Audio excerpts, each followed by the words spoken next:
Hey folks, Chris Lido here, New Jersey, Delaware Bay editor of the Fisherman magazine, and welcome to another online video fishing report for this week. This past weekend and this past week there was some really good fishing taking place. We did have a big thunderstorm roll through on Thursday that kind of roughed up the ocean waters a little bit, but before then fluke action was very good. From Raritan Bay and Staten Island all the way down to Delaware, the fish were migrating out of the estuaries and out into the ocean, and they were tight to structure. Some people reported the fluke were even as deep as 120 feet on the wrecks, and if they didn't drift real tight to the wreck and fish straight up and down, they didn't get bites. I hit Raritan Bay this weekend with Captain Mick on the CRT2, and we had wind against tide, but when the tide started moving, we really started to catch fish. We had some nice keepers up to 4 pounds. So the fluking is very good. The back bays are still holding some fish, but they are on the move out to the ocean. Big bluefish were also the scene offshore. The boats reported nice action on choppers from Raritan Bay all the way down to Cape May. There were some nice bluefish being caught on the offshore scene. They were about 15 to 20 miles off and responding to big menhaden chunks, a little wire leader and a free line chunk. Sometimes you had to put a little weight to get the chunk down in the chum slick if the tide was really moving.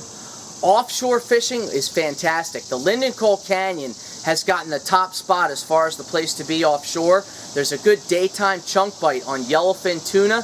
They're eating butterfish chunks and sardines on really light leaders. Sometimes you have to go to a 40-pound leader to get a bite. Some people are even using live spot on kites to present those baits to the yellowfin.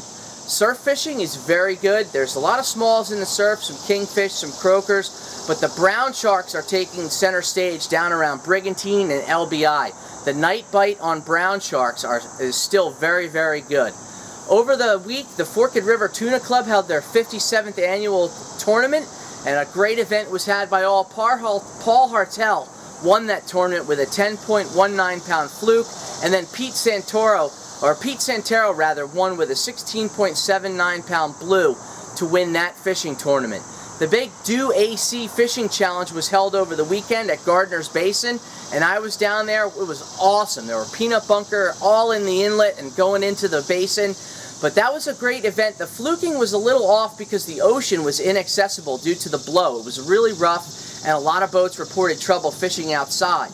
Mike Levance wound up winning that Do AC Challenge with a 6.4-pound fluke, and that was the only category that was filled.